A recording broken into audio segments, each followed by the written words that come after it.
umroh biasanya ada pilihan paket plus kemana, contohnya paket plus Dubai. Pak, menurut saya Pak, kalau bapak-bapak nanti punya rezeki kok jalan-jalan ke Dubai, Pak, umrohnya itu bisa terkikis pahalanya. Kenapa? Bapak-bapak nanti kalau haji atau haji saja Pak, bapak-bapak nanti nginapnya di Mina, itu ada daerah namanya Mina Jadid. Jadid itu artinya baru Pak, Mina baru Pak. Pendek yang saya ketahui, dulu itu sempat menjadi perdebatan antar ulama sedunia. Apakah Mina Jadid ini Mina betul atau Musdalifah yang dianggap Mina? Warahmatullahi wabarakatuh.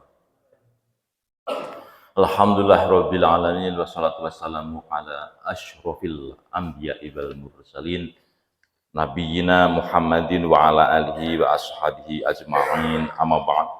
Bapak-bapak jamaah sholat subuh yang dirahmati Allah, mari kita senantiasa bersyukur pada Allah Subhanahu wa taala atas berkat nikmat Allah. Kita semua pada hari ini dalam keadaan sehat walafiat dapat menjalankan ibadah sholat subuh berjamaah. Bapak-bapak jangan lupa kalau bangun tidur pagi itu jangan langsung kamar mandi, tapi berdoa dulu. Alhamdulillahilladzi ahyana ba'da ma amatana wa ilaihin nusyur. Jangan lupa. Alhamdulillahilladzi, segala puji bagi Allah yang ahyana, yang menghidupkan kami, ba'da ma amatana, setelah mematikan. Amatana, berarti mematikan kami. Jadi tidur itu dianggap sebagai mati. Wa ilaihin nusyur, dan hanya kepadanya an-nusyur, nanti akan kelak akan dikembalikan, akan dihimpun, dibangkitkan. Nah, jamaah sekalian jangan lupa, kalau mau tidur juga jangan lupa doa juga. Gimana doanya Pak? Bismika Allahumma ahya wa bismika amut. Ahya amut atau ahmud ahya? Kadang suka orang tua itu suka lupa. Ya sebenarnya hadisnya dua-duanya ada Pak. Amut ahya, ahya amut, tapi biasanya sih bismillahirrahmanirrahim, ahya dulu, hidup dulu, wa amut, dan aku mati. Tuh Pak, sebelum tidur juga doanya kita menyebut asma Allah, kita hidup, dan ketika kita mati itu Pak. Jadi bukan tidur, bukan nama yanum naum, bukan, tapi amut, maut, mati. Jemaah sekalian, sebelum tema kultum pada pagi hari ini saya sampaikan, ada beberapa hal yang perlu saya sampaikan jemaah sekalian, bahwa tadi malam diadakan rapat di masjid ini, rencana nanti di bulan Rabiul Awal akhir, bahkan mungkin sudah lewat, itu kita akan adakan syiar dalam rangka Maulid Nabi dengan cara perlombaan tim pengajian antar ibu-ibu antar RT 1 sampai 8. Nah, Bapak-bapak kalau ingat tahun lalu itu ada lomba pembacaan Asmaul Husna antar ibu-ibu. Nah, itu juga biar masjidnya biar ramai. Nah, tahun ini bukan lomba Asmaul Husna lagi, sudah ganti lagi, lomba tim pengajian. Nanti ibu-ibunya ada yang jadi MC, ada yang jadi pembaca Al-Quran, ada yang jadi pembaca terjemah, ada yang jadi penceramah, ada yang pembaca doa. Nah, nanti kita lombakan di masjid ini biar masjidnya ramai. Tujuannya Pak, apa Pak? DKM. Nah, tujuannya biar masjidnya makmur. Pak, masjid makmur itu saya membuat definisi, cirinya ada dua. Satu, jamaahnya banyak. Yang kedua, banyak pengajian di masjid. Banyak pengajian, banyak kegiatan yang positif di masjid. Nah, kegiatan positif ya, pengajian ya ada, kita kegiatan macam-macam ya ada, lomba anak-anak ya ada 17-an, lomba adzan, lomba tahfidz, lomba ceramah. Nah, ini orang tuanya ya, turunkan juga lomba juga. Itu sebagai ikhtiar. Bapak-bapak kalau diperhatikan, semangat saya untuk mengajak orang-orang untuk datang ke masjid itu ya mungkin mudah-mudahan sih nanti dipertahankan di kepengurusan DKM yang akan datang, karena waktunya ganti ketua DKM Pak. Bapak-bapak kalau perhatikan, ini sudah sering saya sampaikan, kalau pengajian Pak, itu yang jadi among tamu itu selalu saya ganti-ganti. Among tamu sekarang khusus istri para ketua RT. Udah, ketua RT suruh istrinya ditunjuk jadi among tamu. Biar apa? Biar ke masjid. Yang RT-nya nggak boleh ke masjid, tunjuk juga jadi among tamu. Bapaknya ketua RT-nya among tamu, istrinya juga among tamu pengajian. Jadi gimana caranya biar tanda kutip memaksa warga itu ke masjid, tunjuk jadi among tamu. Pengurus DKM ya sudah pasti ke masjid sering. Istrinya belum tentu ke masjid, tunjuk juga kemarin pengajian jadi among tamu pengajian istri para pengurus DKM. Itu maksud kalian, itu sebagai ikhtiar kami agar warga itu biar tidak apa ya Pak, tidak males ke masjid. Masjid itu apa? Paling minta uang, minta infak. Enggak Pak. Sekali-kali kita di masjid itu, Bapak-bapak, nanti kalau Bapak jadi ketua DKM tolonglah jangan mata duitan. Jadi ketua DKM itu diustadkan itu tidak mata duitan, dikit-dikit datang ngisi pengajian. Kalau bisa kalau warganya yang undang ya jangan diterima amplopnya lah, malu kita. Itu cuma jangan menjaga izzah. Izzah itu apa Pak? Harga diri. Kalau ustadz kok masih apalagi terima duit pakai narif lagi, nah berarti itu belum selesai urusan duniawinya. Nah gitu Pak, itu belum layak jadi ketua DKM. Kalau di ketua itu sudah selesai, duniawinya sudah selesai, tinggal ukhrawi saja, mencari ridho Allah. Nah dunianya saja belum selesai, boro-boro ngurus akhirat. Itu jamaah sekalian. Baik jamaah sekalian, yang kedua, Pak, sebenarnya saya kultum itu Pak, di shooting masuk ke YouTube itu ngeri-ngeri sedap Pak. Bapak-bapak kalau perhatikan, beberapa waktu yang lalu saya membuat tema kajian itu agak sensitif. Itu sempat saya tuh dicari orang. Ada mobil ke sini nyari ketua DKM, ngeri juga Pak. Mana ketua DKM? Ngeri juga Pak sebenarnya Pak. Saya sudah mencoba memilih kata-kata itu yang apa ya Pak, yang jangan provokatif. Kadang-kadang ya saya tipenya provokatif, biar orang itu berbuat baik dari ke masjid, provokatif. Tapi kadang-kadang saya ingin kalau ada paham-paham itu ya saya berusaha untuk adil.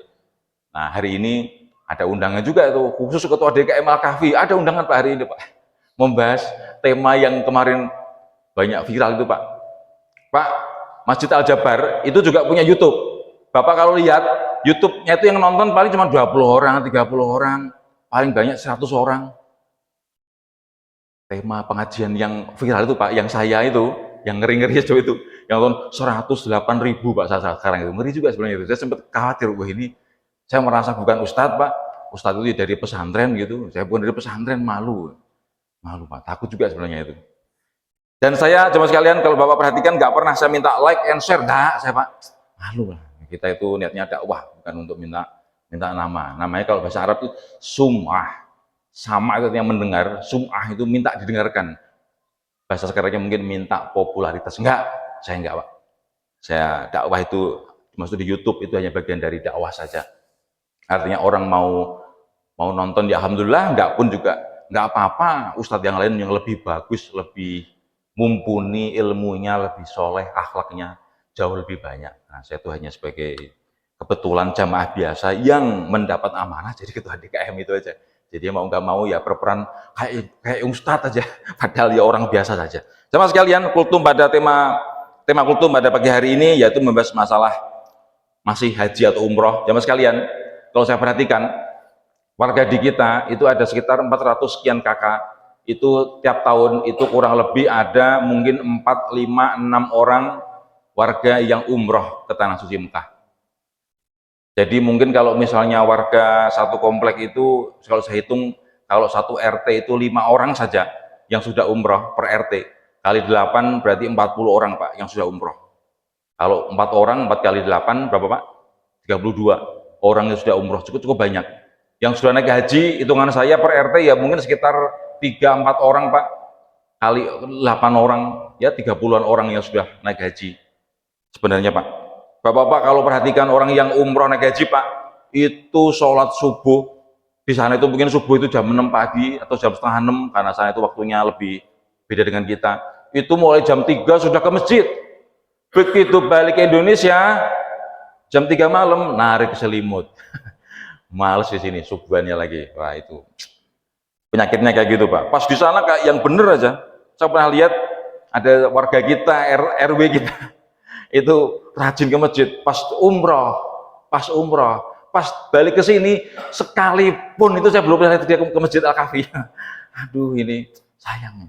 Bahkan ada juga ibu-ibu yang umrohnya itu sudah 2 kali, Pak, balik ke Indonesia pakai rok di atas lutut. Masya Allah, sayang umrohnya jamaah sekalian. Bagaimana kita mau disebut umroh yang mabrur, pulang ke Indonesia pakai rok? Aduh, sedih itu. Saya mau ingatkan, ya gimana? Nanti dikira ngurusin Pak DKM ini mulutnya lambe turah. Mulutnya kemana-mana. Tapi kan saya punya kewajiban, kalau ada warganya yang tidak benar kan nanti mungkin di akhirat saya nanti yang dicincang malaikat, Pak. Naudzubillah min dzalik, Pak. Itu, Pak.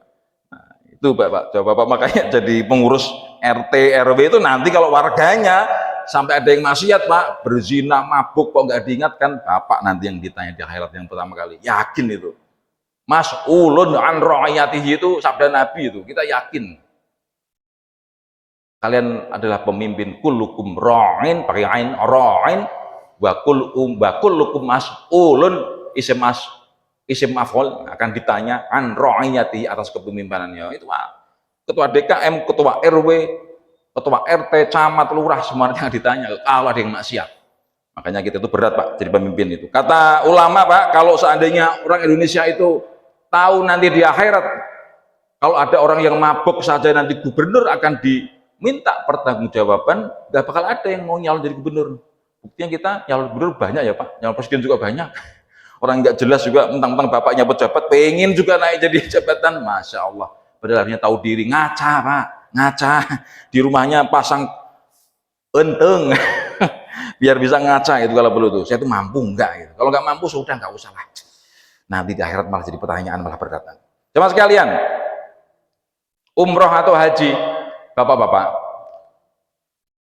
ibadah di dalam agama itu sangat mungkin terjadi perbedaan pendapat, ikhtilaf. Ada yang tanawu, yang sifatnya itu memang dari Nabi memberikan contoh yang bermacam-macam. Contoh, Bapak-bapak yang hadir di sini, doa iftitahnya apa? Nah, ada sebagian yang membaca Allahu Akbar kabira walhamdulillahi katsira wa subhanallahi bukratan wa asila. Yang membaca Allahumma ba'id baini wa baina khataaya kama ba'adta bainal masyriqi wal maghrib. Yang membaca subhanakallahumma wa bihamdika wa tabaraka wa ta'ala jadduka wa la ilaha ghairuk. Silakan. Atau yang enggak baca sama sekali, sunnah, Pak, itu, Pak, ya silakan saja. Contoh. Ada yang takbirnya Allahu Akbar, di sini ada yang Allahu Akbar di sini ada yang di bawah pusar juga ada yang di sini miring gini, ada juga miringnya gini, ada macam-macam. Ada yang takbirnya sampai ke atas, itu tanawu, Pak. Memang hadisnya itu bunyinya memang bermacam-macam, itu dimungkinkan. Nanti baca Fatihah, ada yang baca Bismillahirrahmanirrahim, ada yang enggak baca sama sekali. Alhamdulillahirabbil alamin, bismillahnya peran, ada macam-macam, Pak. Nanti ketika ruku ada yang tangan dulu, lutut dulu. Bapak-bapak kalau perhatikan beberapa kajian yang lalu sudah panjang lebar pernah saya sampaikan beberapa perbedaan yang seperti ini. Sampai salam itu saja berbeda. Ada yang Assalamualaikum warahmatullahi wabarakatuh, Assalamualaikum warahmatullahi wabarakatuh. Ada yang Assalamualaikum warahmatullahi, Assalamualaikum warahmatullahi. Tuh, ada yang sampai wabarakatuh, ada yang warahmatullah saja.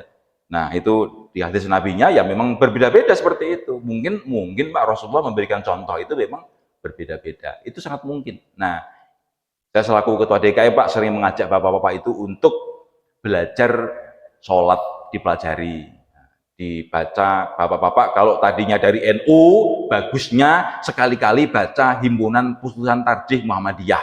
Bapak dari Muhammadiyah, sekali-kali baca risalah sholatnya Persis. Bapak dari Persis, sekali-kali baca himpunan Bahtul Masail NU. Jadi bapak-bapak backgroundnya dari ormas apapun, coba sekali-kali membaca putusan ormas yang lain, pahamnya yang lain beda kayak apa, dipelajari. Mana yang paling kuat menurut hati Bapak, itu yang dipakai. Istafti qalbak. Itu kata Nabi, mintalah fatwa kepada hatimu. Tuh, Pak. Itu jamaah sekalian. Nah, jamaah sekalian, Namun demikian, ada beberapa, nah ini Pak, saya sedikit ceritain. Dulu tuh ketua RT 7 namanya Pak Budi, Pak almarhum, ini saya cerita apa adanya Pak, beliau itu sangat concern kepada sholat. Nah, beberapa kali beliau itu WA ke saya, Pak DKM, itu kenapa Masjid Al-Kahfi kok ada yang sholat sedekepnya itu di bawah apa Pak? Pusar, jauh sekali Pak. Nah, memang Pak, kalau Bapak perhatikan, baik NU, baik Persis, baik Muhammadiyah, itu memberikan batasan. Paling rendah Pak, sedekap itu ada di pusar, paling tinggi sampai ke dada. Nah, itu Pak, itu wilayah untuk sedekap. Kalau di bawah pusar, itu saya belum tahu hadisnya. Barangkali ada yang tahu, silakan. Tapi bagusnya kalau Bapak-Bapak yang normal, sedekapnya jangan terlalu rendah. Saya tuh ingat almarhum Pak Budi, ketua RT 7 itu sering beberapa kali, bukan cuma sekali dua kali, sering. Pak itu jamaahnya Pak ada yang sedekap kayak gitu, dalilnya apa? Saya terus terang belum tahu. Mungkin yang mengamalkan sudah tahu, hanya ketua DKM-nya yang kurang gaul sehingga kurang tahu. Nah, itu contohnya jamaah sekalian. Berikutnya, terkait dengan masalah haji atau umroh, Bapak-bapak sekalian, kalau sholat itu sangat mungkin terjadi perbedaan pendapat, jamaah sekalian. Kalau ibadah haji atau umroh, itu setahu saya Pak, tidak banyak beda pendapat. Semua sepakat. Contohnya, bagi laki-laki yang ihram, muhrim itu memakai kain ihram, semua sepakat kainnya hanya dua, atas sama bawahan, tuh Pak. Hanya dua lembar kainnya dan berwarna putih. Tuh, semua sepakat itu Pak. Mau ormas apapun, paham apapun, mazhab apapun, bahkan Syiah itu pun sama, tuh Pak. Itu jamaah sekalian. Itu sebagai contoh, haji atau umroh itu hampir semua sepakat. Kemudian berikutnya, sepakat bahwa kainnya itu yang dipakai tidak boleh berjahit. Itu semua sepakat itu. Jadi Bapak kalau ke sana, mohon maaf kalau pakai celana dalam, tancut, kalau berjahit, ya dianggap menyalahi kesepakatan ulama. Nah, sebagai dilepas. Berikutnya jamaah sekalian, haji juga sama. Dari mulai proses haji tanggal 9 wukuf, tanggal 8 hari tarwiyah, 10 lempar jumroh. Kan ada lagunya Pak. Dari Padang Arafah lanjut ke Musdalifah, bermalam di Mina, melempar jumroh. Nah, itulah zaman dulu itu. Sempurnalah haji, temenalah sudah. Nah, gitu Pak, itu zaman orang tua saya Pak, ibu saya dulu nyanyi kayak gitu Pak. Yang nyanyi itu kalau masalah siapa? Asia Jamil atau siapa itu. Nah, Bapak-bapak ini cari aja, lagunya bagus itu. Memberikan semangat orang untuk berhaji. Nah, jemaah sekalian, lempar jumrah itu mau mazhab apapun, ormas apapun ya sama, 7 kerikil 7 kali lemparan. Enggak ada Pak yang berpendapat, Pak 7 itu biar praktis sekaligus 7-7-nya lempar, biar praktis, enggak ada. Tetap satu-satu, Allahu Akbar, Allahu Akbar. Nah itu Pak. Jadi Pak, kalau matematika 1 kali 7 sama dengan 7 kali 1. Tapi kalau lempar jumroh beda. 7 kali 1 sama 1 kali 7 beda. Kalau 7 kali 1, Allahu Akbar. Allahu Akbar. Allah kembali 7 kali. Kalau 1 kali 7, satu-satunya brek. Beda. Nah, itu jemaah sekalian. Yang satu sah, yang satu tidak sah. Nah, itu sama semua sepakat. Tawaf ya sama. Ini tawaf ikhtilaf. Ada yang searah jarum jam, ada yang berlawanan arah jarum jam. Enggak ada Pak. Semua berlawanan arah jarum jam. Muternya itu gini Pak. Nah, kalau jam itu ke sini, kalau tawaf muternya gini. Semua sepakat, mau mazhab apapun, ormas apapun sepakat. Itu contoh sahabat sekalian. Jadi dalam haji atau umroh itu semua sepakat. Sa'i juga sama, hitungnya dari sofa sampai marwah, marwah sampai sofa lagi sama. Haji juga sama, menyembelih kambing, menyembelih onta sama. Potong gundul juga sama Pak. Nah, saya mau berkali-kali saya sampaikan jamaah sekalian, Bapak-bapak nanti kalau punya rezeki untuk umroh Pak, gundulnya dicukur gundul rambutnya. Karena apa? Rasulullah itu mendoakan orang yang dicukur gundul itu sampai 3 kali. Allahumma firlil muhalliqin. Ya Allah ampuni orang-orang yang dicukur gundul ketika tahallul, ketika botak. Nah, kalau dipotongnya cuma sedikit, itu yang ke 4 doanya. Sekali saja. Tuh sayang Pak, kita itu banyak dosa, saya terutama ya Pak, merasa banyak dosa, dosa macam-macam, kadang yang subhat kita makan, kadang yang haram juga nggak jelas, ya kadang-kadang mungkin tercampur ke harta kita mohon ampunan. Dari siapa? Doanya Rasulullah.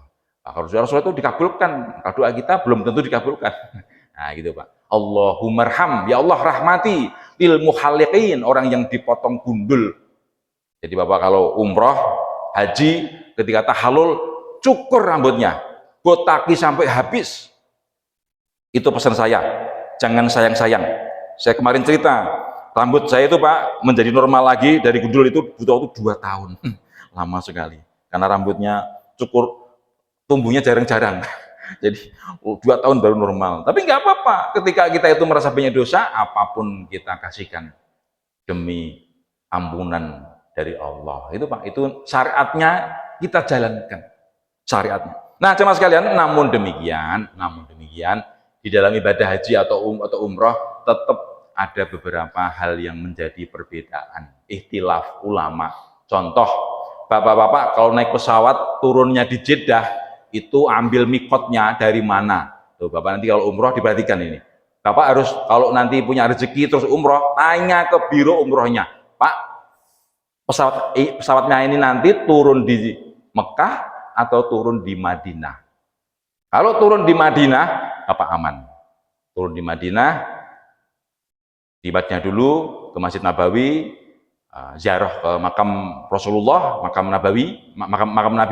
Nah, nanti mikotnya dari Bir Ali, lagi-lagi bukan Bi'ru Ali gitu, karena mulut kita itu nggak bisa fasih, hanya susah, jadi Bir Ali, ya sudah Bir Ali saja nggak apa-apa, dari Bir Ali baru umroh. Nah, Bapak kalau langsung pesawatnya turun ke Mekah, ke Jeddah, ke Mator Malik King Abdul Aziz, nah Bapak mikotnya bagusnya di pesawat, jangan pas turun baru ambil mikot.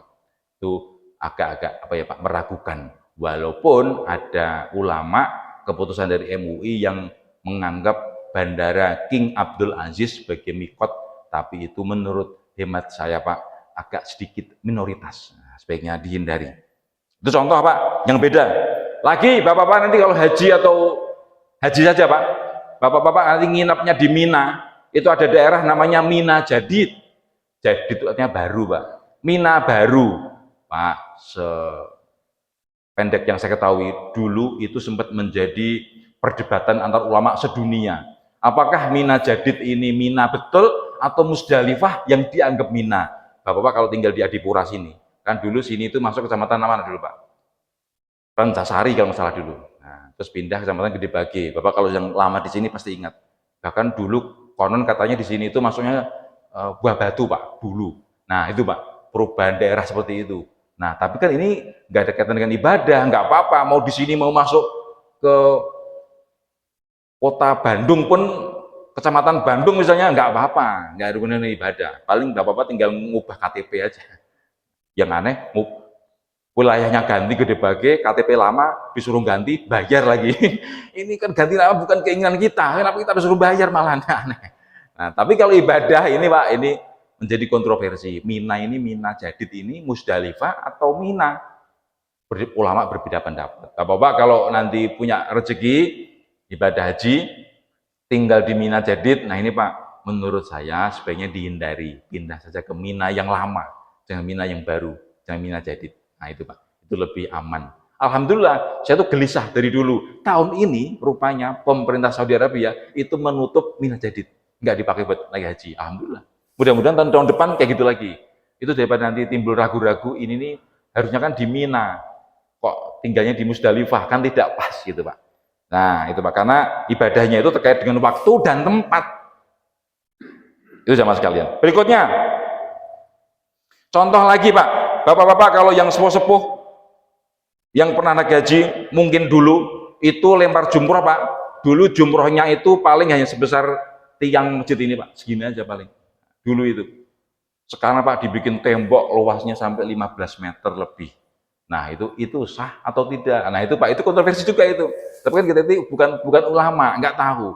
Ya kita ikuti sajalah. Sekarang kan lebih gampang. Kalau bayangkan kalau segini lempar jumrohnya Pak, pesertanya itu 1 juta orang, itu batunya bisa kenyangkut kepala kita itu. Lemparnya nggak pas, kan belum tentu juga kita itu lempar pinter Pak. Coba kalau dari jauh-jauh gitu lempar segini, belum tentu pas, kena yang haji ke sana kepalanya bocor. Aduh, nanti takut, wah ini kan lempar setan, berarti saya setan dong, kena batunya. Ngeri juga. Nah, alhamdulillah ulama-ulama itu sepakat sekarang itu jumrohnya dibikin tembok besar. Nah, kalau tembok besar segini hampir nggak mungkin nggak kena, pasti kena Pak. Temboknya juga panjang gitu kok. Lemparnya mau kemana pun pasti kena, apa namanya, kena bidang yang menjadi tujuan lemparan itu. Tapi kalau cuman dulu segini, wah repotnya Pak. Sudah kecil pendek Pak. Bayangkan, satu dikelilingi dulu itu yang ibadah haji itu Pak, waktu zaman sebelum COVID itu 4 juta orang. Bayangkan Pak, tanggal 10 itu melempar jumroh satu tiang 4 juta orang, waktunya hampir sama waktu duha. Bayangkan itu. Saya yakin itu pasti ada yang terlempar itu. Pak, ada cerita ini sih bohong-bohongan Pak, jangan percaya. Dulu Pak, para pejabat Orde Baru, itu kalau naik haji, kan mereka pengennya kan gelarnya haji siapa itu Pak. Haji semua, para pejabat Orde Baru itu. Nah, konon katanya Pak, pas lempar jumroh, itu mereka pada pakai helm. Kenapa? Takut kena batunya. Tapi itu sih guyonan saja. Kenapa kena batu? Setan semua. Itu guyonan orang-orang zaman dulu itu. Jadi pas naik haji itu dibekali apa? Selain kain ihram, helm. Anda setan, nanti dilempar. Itu guyonan aja Pak. Guyonan saja, jangan percaya sama sekali. Bukan berarti kalau Bapak kena lemparan terus dianggap setan. Enggak. Kemudian jamaah sekalian, kalau sekarang tembok sudah gitu 4 lantai Pak. Jadi lantai bawah, lantai 2, lantai 3, lantai 4. Ada 4 lantai. Jadi hampir pasti aman jamaah sekalian. Berikutnya jamaah sekalian, ini ada beberapa muskilah. Muskilah itu bahasa Arab artinya itu beberapa masalah. Ini Bapak-bapak tolong dipikirkan. Tolong dipikirkan. Karena apa? Saya tidak tahu jawabannya. Begini Pak, orang yang haji atau umroh ketika memakai kain ihram itu tidak boleh memakai yang berjahit. Bapak-bapak biasanya ibadah haji itu dikasih tas tanglong. Tasnya di depan sini kecil. Di dalamnya itu ya ada berkas-berkas haji, bukan paspor, bukan, karena paspor biasanya disimpan dulu oleh muasasah itu biasanya. Nah, Pak, tasnya itu Bapak perhatikan, berjahit atau tidak? Menurut saya berjahit. Bapak cek lihat. Tuh, Bapak itu perhatikan. Nah, kira-kira yang gini mengganggu. Nah, iya, Bapak-bapak dilihat tasnya itu berjahit atau tidak. Nah, Pak, kan yang berjahit yang dipakai. Pak, tas itu bukan ditelan, Pak, dipakai juga. Nah, dipakai juga. Satu, tas. Kalau Bapak-bapak umroh, itu nggak pakai tas yang kayak haji, beda. Tasnya di belakang biasanya. Di belakang bisa ditarik, set, tentang gitu. Pak, perhatikan. Tasnya itu berjahit atau tidak? Menurut saya Pak, berjahit. Tuh Pak, ini beberapa muskilah itu ya beberapa masalah. Nah kalau Bapak hati-hati, tolong dipikirkan, dipakai atau tidak. Karena kalau nggak pakai tas, repot juga Pak. Pakai tas kresek paling, nah itu mah aman. Satu, tas. Yang kedua Pak, jam tangan. Bapak perhatikan, jam tangan di kita itu ada yang talinya itu besi, sintetis, stainless steel, ada yang kulit. Pak lihat, kalau Bapak pakai kulit itu berjahit atau tidak. Tuh, Bapak lihat, biasanya berjahit, biasanya kulitnya itu Pak, di tali jamnya itu. Bapak perhatikan. Nah, 2. Yang ketiga Pak, biasanya Pak kalau umroh, itu biro umroh itu menyuruhnya, itu sendalnya jangan sendal jepit. Karena apa? Mudah putus. Injek temennya putus, pas tawaf, pas sa'i putus. Disuruhnya pakai apa? Sendal gunung. Bapak lihat, sendalnya itu berjahit atau tidak lagi. Tuh, dipikirkan tuh Pak. Itu hal yang mungkin selama ini orang jarang berpikir, tapi menurut saya Pak, ya kita itu punya di anugerah Allah itu otak dan pikiran, itu bisa menilai kalau hati-hati bagaimana sebaiknya. Sudah, saya pasrah pada Allah, pakai saja, nggak apa-apa. Nah, itu Pak, itu beberapa hal yang muskilah, yang bermasalah. Yang kedua, jamaah sekalian, Bapak-bapak kalau umroh bersama dengan istri, Pak, yang disuruh memakai baju warna putih itu hanya laki-laki saja yang ihram. Perempuan itu setahu saya tidak ada perintah pakai kain warna putih. Justru Pak, kalau Bapak-bapak punya istri, kok memakai kain warna putih, sebaiknya memakai daleman double-double. Kenapa? Pak, kain warna putih itu khas. Kalau tipis itu dalemannya kelihatan. Bapak bayangkan istri Bapak memakai warna putih, dalemannya warna pink. Wah, lewat di mall, lewat di pasar, diliatin mata berapa orang tuh, Pak. Ada juga tuh, Pak, orang yang umroh naik haji itu pakai baju warna putih, ibu-ibu tipis juga, sama lihat, Masya Allah, ini mau dilihat bagaimana, nggak dilihat kok mubadir. Tuh, Pak, dia perhatikan itu. Nah, Pak, sebaiknya kalau bapak-bapak nanti punya rezeki mau umroh, istrinya nggak usah pakai kain warna putih. Bapak-bapak, di Arab itu nggak ada istri perempuan pakai kain warna putih, itu semua pakai hitam. Kalau misalnya merah, merah marun, merah gelap. Kalau biru, biru dongker, pakai warna gelap. Memang kalau bapak-bapak silakan aja nanti. Kalau baca hadis Nabi, istri Nabi itu nggak pakai warna putih, warnanya warna-warna gelap. Nah, sebaiknya bapak-bapak kalau memang pengen warna putih, silakan. Tapi bagusnya Pak, di double-double sampai bapak-bapak lihat nggak menerawang, nggak kelihatan dalemannya gitu Pak. Kita sebagai suami itu juga tanggung jawab nanti, jangan ketua DKM yang suruh tanggung jawab terus. Bapak-bapak yang istrinya sendiri itu diurus juga. Nah, saya sering juga lihat bahwa ibu-ibu itu pakai baju warna putih ke kondangan Pak, ke undangan resepsi menerawang Pak. Bajunya itu, aduh, ini gimana ini? Suaminya kok ya diam saja. Gitu Pak. Suaminya, suami-suami yang lain itu pasti pada ngeliatin, ini menjadi fitnah yang seperti itu jemaah sekalian. Nah, berikutnya jemaah sekalian, ini membahas haji atau umroh.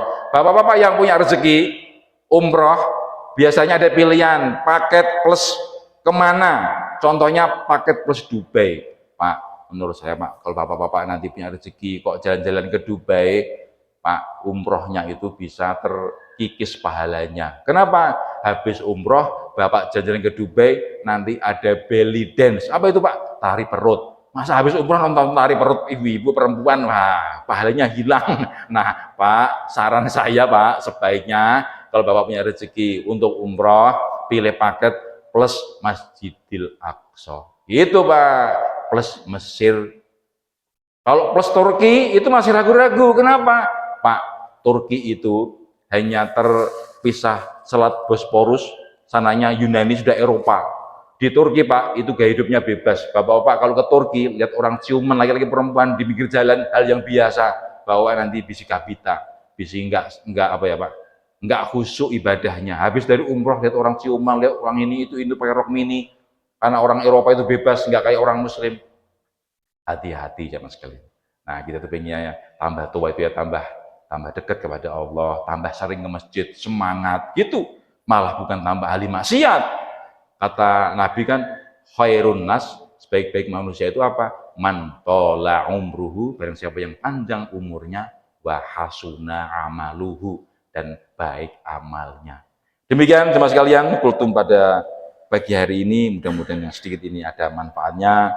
Ada beberapa hal yang mungkin tadi saya terlalu apa ya Pak, kasar barangkali. Saya mohon maaf yang sebesar-besarnya. Ini sebagai peringatan bagi saya sendiri dan mudah-mudahan bermanfaat bagi jamaah sekalian. Cukup sekian, wal afu minkum, mohon maaf atas segala kesalahan. Aku lupa lihat, astagfirullah li wa lakum. Wassalamualaikum warahmatullahi wabarakatuh.